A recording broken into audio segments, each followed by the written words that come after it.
In this video I'm going to show you how to add songs to your Instagram story. So what you want to do is you want to open up Instagram and then you want to post a story.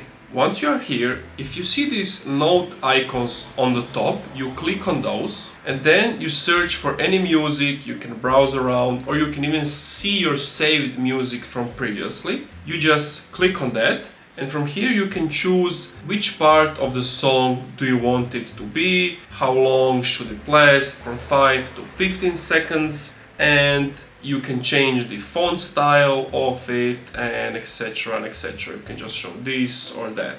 And then you click done and now it's going to play this song for anybody who views your story. If I go to my story and I post it, if I go here, if you wait it for a second to upload, it will be there.